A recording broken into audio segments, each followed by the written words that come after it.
Hospital की सबसे बड़ी समस्या है कि वहां के सीएमएस, जिस सीएमएस ने अपने आप को वहां का भगवान समझ रखा हो, जिस सीएमएस ने अपने आप को वहां का खुदा समझ रखा हो, उस सीएमएस से वो आप कर्मचारियों की भगवान सबकी भलाई के लिए और उनके जो है रक्षा करने के लिए होता है। पहला सीएमएस 48 साल में हमने देखा है जो दूसरों को दुख देकर के अपने आप को सुखी महसूस करते हो।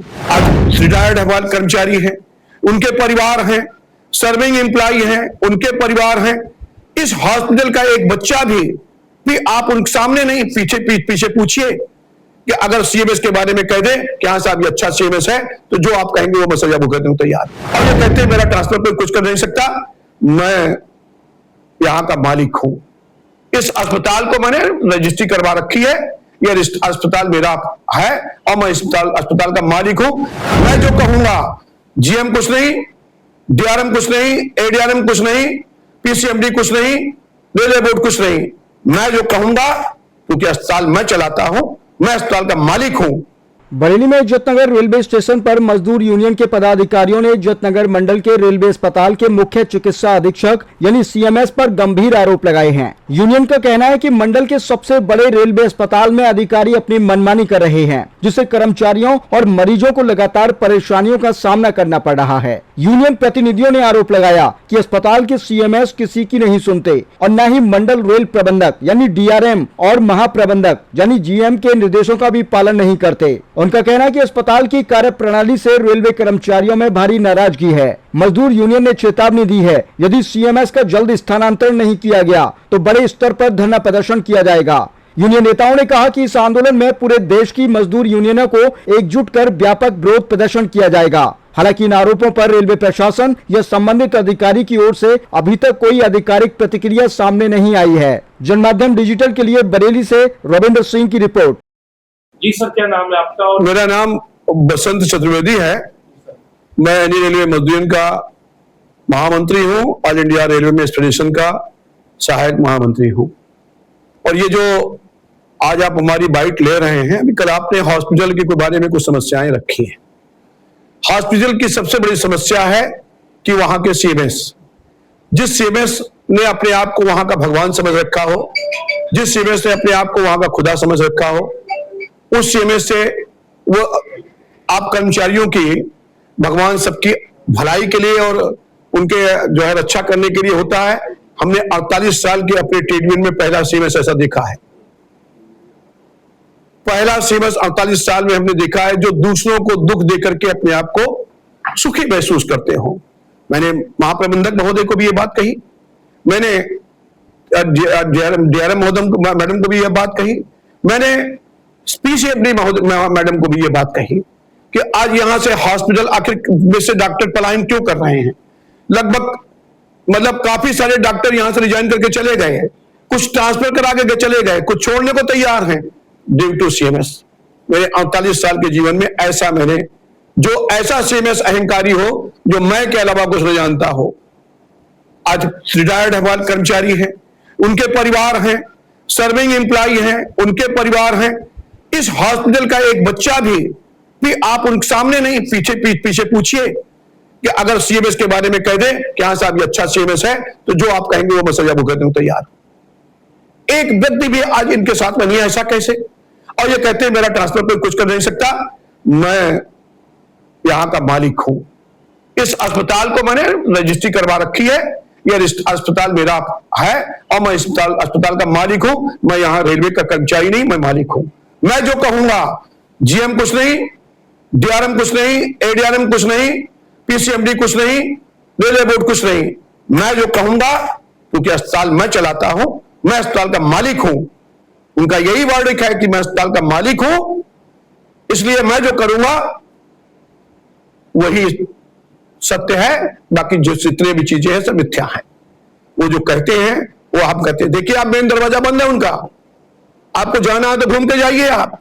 आज तक पहली बार जिंदगी में मैंने देखा कोई सीएमएस जो कर्मचारियों के लिए डॉक्टर है, सीएमएस बाद में है तो पद तो प्रमोशन से मिला हुआ है, वो पहले डॉक्टर है कि नहीं है?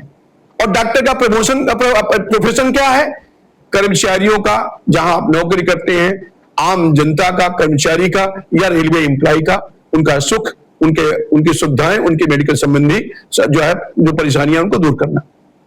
आप दरवाजा, कोई घुस नहीं सकता, पहले पर्ची दीजिए, उनकी मर्जी होगी बुलाएंगे, उनकी मर्जी होगी नहीं बुलाएंगे। वो ये इस तरीके सीएमएस है साहब। और पूरा ट्रस्ट है, एक एक आदमी ट्रस्ट है, ट्रांसफर पोस्टिंग आज हॉस्पिटल का उद्योग बना हुआ है। ऐसा गंदा हॉस्पिटल का माहौल कभी आज तक जिंदगी में नहीं देखा मैंने। मैं बहुत दुखी हूं इस मामले से कि आज कर्मचारी त्राही करता है, लोग शिकायत करते हैं, लोग आते हैं, सीनियर सिटीजन आते हैं, लेकिन किसी को कोई सुनने वाला नहीं है, क्योंकि सबसे कह चुके हैं सीएमएस। अरे नहीं कुछ कर सकते, जीएम साहब से मेरा एक रिक्वेस्ट है, हमारी विनती है जीएम साहब से, इनकी पावर ही सीज कर दीजिए, इनकी कम से कम ट्रांसफर पोस्टिंग की पावर खत्म हो जाए, इनकी वित्तीय पावर खत्म हो जाए। एक कर्मचारी को आपने काशीपुर से यहां फार्मेसिस्ट को ट्रांसफर किया, वो दिसंबर में ट्रांसफर कर रहे हैं 2024 में, और जनवरी 1 तारीख को उसी कर्मचारी को पुनः ऑन ड्यूटी आपने काशीपुर भेज दिया, ऑन ड्यूटी पर टीए कमाने के लिए। यह बताइए कितना बड़ा रेलवे राजस्व का, लाखों रुपए का रेलवे राजस्व का नुकसान हुआ कि नहीं हुआ? यह वित्तीय जो है बेईमानी है कि नहीं है कि आपने क्यों उसी आदमी, अगर आपको जरूरत थी वहां पर तो आपने ट्रांसफर क्यों किया? और अगर आपने ट्रांसफर किया तो फिर उसी आदमी को वापस भेजा क्यों? आपने रिकॉर्ड खंगा दिया जाए। हम तो सीबीसी से भी कहते हैं सेंट्रल विजिलेंस आए, चेक करे कि ये सब अनियमितताएं हैं कि नहीं है, गड़बड़ियां हैं कि नहीं है। विजिलेंस भी आई थी, खानापुरी करके चली गई। तो मेरा पहला मैंने ऐसे सीएमएस देखा है मैंने अपने जीवन में। कभी आज तक के 48 साल के ट्रेड यूनियन में, मैं 1978 से ट्रेड यूनियन कर रहा हूं, मैंने कभी आगे क्या मांग करते हैं कि देखिए साहब, मैं बता रहा हूं, हम लोग अब आर पार की लड़ाई लड़ने के मूड में आ गए हैं। बस अब कुछ दिन अब जा रहे हैं। मैं जब 6 तारीख को सुखपाल मिश्रा जी गोरखपुर आ रहे हैं, हमारे एआरएम के महामंत्री, ये सारी बातें जीएम से मिलकर के मैं उनके सामने रखने वाला हूं, क्योंकि मैं नहीं चाहता हूं कि हम अपने चैनल को एग्जॉस्ट करें। हम अपने उच्च अधिकारियों को बताएंगे, हम अपने उच्च नेता को बताएंगे, और उसके बाद बताने के बाद नहीं होता तो फिर हम जो है एक ही सूत्री कार्यक्रम है कि सीएमएस हटाओ, इज्जत नगर बचाओ, और कोई हमारा कार्यक्रम नहीं होगा। एक ही स्लोगन होगा कि जो है रेल मंडल चिकित्सालय इज्जत नगर का भ्रष्टाचार खत्म हो और सीएमएस हटाओ, इज्जत नगर बचाओ। अरे भाई साइन का अब मैंने कहा नहीं कि अगर 9 बजे सवेरे 9:30 बजे कोई कर्मचारी को, जो बेचारा पीड़ित है, कैंसर पीड़ित है, सीरियस मरीज है, अगर उसको रेफर डॉक्टर करता है, डॉक्टर बेचारा अपना कर्म कर देता है। सारे डॉक्टर बढ़िया काम कर रहे हैं, वो बेचारे 9:30 बजे अपना लेटर बना करके दे देते हैं इनके साथ। और लेकिन सीएमएस साहब शाम को 5 बजे दस्तखत करेंगे। सीएमएस साहब दस्तखत शाम को 5 बजे शाम को पास मिलेगा उसको। अब बताइए, वो चला जाता, चाहे अपनी गाड़ी से जाता, चाहे कोई ट्रेन पकड़ के जाता, जो आदमी मरने पर रखा हुआ है, जो परेशान है, दिन भर अस्पताल में बैठा रहेगा। डिस्प्ले तो छोड़ दिए, सेकेंडरी चीज है। हमें लोगों ने डिस्प्ले लगवाया था पीएनए में उठा करके, यह मामला कि कर्मचारी कम से कम बैठ करके बेंच अपनी पारी का जो है वो प्रतीक्षा कर लेगा कि महाराज कब नंबर आएगा। वो डिस्प्ले हमें लोगों ने लगवाया, किसी और ने नहीं लगवाया था। तो आपके मीटिंग हॉल में जितना जो आप मीटिंग हॉल देख रहे हैं उसमें सारे एसी हमने लगवाए थे, किसी और ने लगवाए थे। मंजूर की देन है ये। लेकिन आज चूंकि देखिए उसका एक सबसे बड़ा जो डिसएडवांटेज आ गया कि जो यूनियन सत्ता में जीत करके आई, उस यूनियन ने कर्मचारी हितों की से अपना मुख मोड़ लिया। उन्होंने सारे अपने कर्मचारी हित के काम, अब उनका केवल एक ही हित रह गया है कि जितना हो सके उतना अपना, जितना हो सके अपना उतना माल समेटो, निकल लो, क्योंकि अगले कभी हमको आना है नहीं। काट की हाड़ी एक बार चढ़ गई, दोबारा नहीं चढ़ेगी। और ये आज चुनाव करा दीजिए साहब। आज दावा है मेरा कि जीतना तो बहुत दूर की बात है, जितने वोट पाए थे उसके आधे ही वोट पाए जाए, जिसमें कुत्ता खा खिला दीजिएगा। ये स्थितियां हैं यहां, क्योंकि वो सरेंडर कर गए हैं, उनकी यूनियन सरेंडर कर गई, जो जीत करके आई यूनियन उससे सरेंडर कर दिया। आप नियम है बोर्ड का, सीएमडी यहां आए, उन्होंने वो नियम दिया कि अगर लोकल में किसी कर्मचारी को अगर बीमार है किसी अस्पताल से या रेलवे हॉस्पिटल से कोई अगर कार्डिक एम्बुलेंस भेजी जाती है तो उसका पेमेंट किया जाएगा। उसका एक जो है 5,000 रुपए का अमाउंट फिक्स किया गया है। यहां तक कि अगर आपको आपकी कोई रेलवे हॉस्पिटल में डेथ हो गई और आप अगर उसको जो है वो प्राइवेट वाहन से लेके जाते हैं, उसके लिए 5,000 रुपए का ये हम लोगों ने एसबीएफ से पास करवाया था, 5,000 रुपया का उसको जो है पेमेंट किया जाएगा, लेकिन एक भी पेमेंट नहीं। मारे मारे फिर रहे वो चंद्र प्रकाश है बेचारा, एक पैसे को मोहताज है। कल वेतन भोगी खलासी से रिटायर हुआ, वो अपनी पत्नी को यहां से रेफर किया गया, रेलवे जहां हॉस्पिटल गया, गंगासीन गया, कुशलोक गया, और वहां से फिर राममूर्ति भेजा गया, इन्हीं लोगों ने भेजा। एम्बुलेंस का पैसा नहीं, कार्डिक एम्बुलेंस से गया था, एम्बुलेंस का पैसा नहीं, मारा मारा फिर रहा है।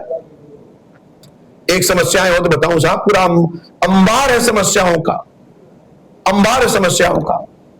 एक धर्मवीर है, वो अपनी माता जी का रेफर हो गई थी, उनको जो है एम्बुलेंस से लेके गए प्राइवेट, वहां तो रेफर पेशेंट को उनका भी पैसा नहीं दिया जा रहा है।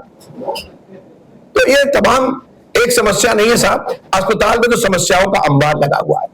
आपकी चुपचाप जाकर के किसी नर्स से पूछिए, किसी फार्मासिस्ट से पूछिए, किसी वहां एचए से पूछिए, सब अपने दिल का रोना ऐसे रोते हैं, मैं क्या बताऊं साहब आपको, लेकिन उनके आंसू देखने वाला कोई नहीं है इस डिवीजन में, इस जोन में उनके आंसू देखने वाला कोई नहीं है। सब ने सरेंडर कर दिया है इस सीएमएस के सामने,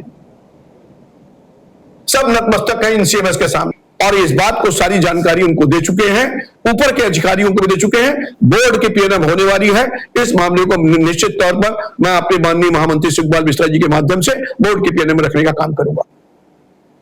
संजय जी, हम बात करते हैं डीआरएम साहब ने जो सीएमएस है उनको लेटर जारी करा है कि लोगों को सही से देखिए, सुनवाई करिए। मैंने अभी एक ही बात कही आपसे, वो कहते हैं कि रेलवे बोर्ड कौन है, ये बात मुझसे खुद उन्होंने कही कि मैं किसी बोर्ड के आदेश को नहीं मानता हूं, मैं किसी डीआरएम के आदेश को नहीं मानता हूं, मैं किसी जीएम के आदेश को नहीं मानता हूं, मैं किसी, जब से ये आ गया बोर्ड से आदेश कि एसएजी के ट्रांसफर जो है वो रेलवे बोर्ड से होंगे, तब से वो निरंकुश है, कहते हैं हमारा तो ट्रांसफर कोई कर ही सकता। ऐसा नहीं है साहब, ट्रांसफर रेलवे बोर्ड भी करता है और ट्रांसफर रेलवे बोर्ड करेगा।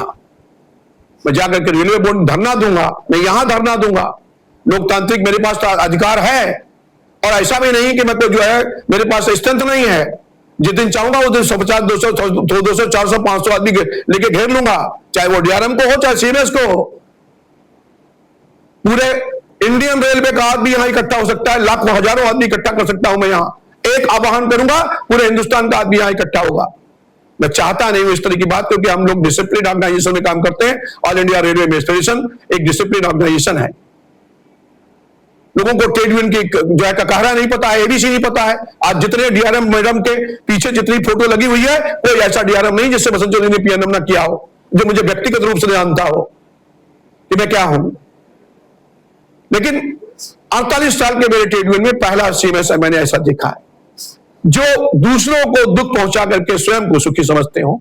पूरा स्टाफ त्राही कर रहा है, महिलाओं से, नर्सों से इस बदतमीजी से बात करते हैं कि वो बेचारी यहां आकर के रो रही थी आंसुओं से कि साहब हम रिटायरमेंट के कगार पे हैं, और हमारे बाहर बच्चे कर्नल किसी के बड़े बड़े जो है पदों पर उनके बेटे हैं, और उनसे इस तरह की नौकरी करती हैं, उनसे उनके बच्चों, मतलब वो बच्चे इस तरह अपने बच्चों से कह रही थी कि बताइए सीएमएस हमसे इस तरह की बात करते हैं, उनको इस तरह इंसल्ट करते हैं, उतना बेइज्जत करते हैं कि इसका जवाब नहीं। सारे गलत काम जितने भी हैं वो आप करवा लीजिए, वो कोई दिक्कत नहीं है। ट्रांसफर पोस्टिंग वहां का उद्योग बन गया है। सर कितने साल हो गए इनको यहाँ पे? अरे 2 साल से ज्यादा हो गए साहब यहाँ से, ट्रांसफर। और केवल इतने, इसके पहले खान साहब थे, कुन्नू साहब थे, तमाम सीएम यहाँ सीएमएस साहब रहे, लेकिन कभी हम लोगों को आज तक कोई दिक्कत नहीं आई। मैं जीवन का मैं सबसे पुराना लीडर हूं आज के समय में। केएल गुप्ता मेरे प्रेसिडेंट हैं, और उसके बाद एनी रेलवे का सबसे पुराना लीडर हूं मैं, और मेरा 48 साल मुझको ट्रेड यूनियन करते हुए हो गया, और मैं आज जनरल सेक्रेटरी हूं यहां। लेकिन ऐसा मैं जो है नतमस्तक है सीएमएस के सामने, क्यों? सीएमएस खुदा हैं, सीएमएस अस्पताल के मालिक हैं, उन्होंने उसका रजिस्ट्री करा ली अस्पताल की। तो भैया अब हम लोग क्या करें? तो मेरा यही अनुरोध है कि आप इस बात को हमारी ऊपर तक पहुंचाने का काम करें, जिससे कम से कम मंडल रेल प्रबंधक के इस मंडल चिकित्सालय में हमारे मरीजों को, हमारे सीनियर सिटीजन को, मैं 72 साल 71 को क्रॉस कर चुका हूं। मैं अस्पताल डर के मारे नहीं जाता हूं कि क्या पता भैया तब हमारे खिलाफ क्या कर देंगे। मतलब वहां मेरे स्पॉन्डिलाइटिस का मैं मरीज हूं, मेरे हाथ पैर जो सुन रहते हैं, मैं फिजियोथेरेपी कराने नहीं जाता हूं। क्या पता हूं किसको मना कर दे कि कुछ करना जरूरत नहीं इनका, मैं अपना भैया प्राइवेट करा लूंगा, क्या करूं, जिंदा रहना सब कुछ करूंगा। मैं बाजार से दवाइयां खरीद के खाता हूं। जो आदमी खुद जगह से बैठी रहा हो, अभी 1.5 साल पहले तो मैं सत्ता से बाहर हुआ हूं। ऑल इंडिया रेलवे एडमिनिस्ट्रेशन जो विश्व का सबसे बड़ा फेडरेशन है, उसका मैं सहायक महामंत्री हूं। और जब मेरे साथ इस तरह का व्यवहार है तो दूसरों के साथ क्या हो रहा होगा आप खुद समझ सकते हैं। छोटे छोटे केस के लिए इनको आप व्हाट्सएप करते हैं, अरे सर कर दीजिए, बेचारा डिस्चार्ज हो गया, बैठा हुआ है हॉस्पिटल में, बैठा हुआ है डिस्चार्ज, उसको छोड़ इसलिए रिलीज नहीं कर रहे हैं कि आपके सीएमएस तो दस्तखत करके भेजा नहीं लेटर, जब तक आएगा नहीं तो सब पैसा जमा कराइए यहां पर हॉस्पिटल में, जो रेफरल हॉस्पिटल है। ये स्थितियां हैं, क्या करें।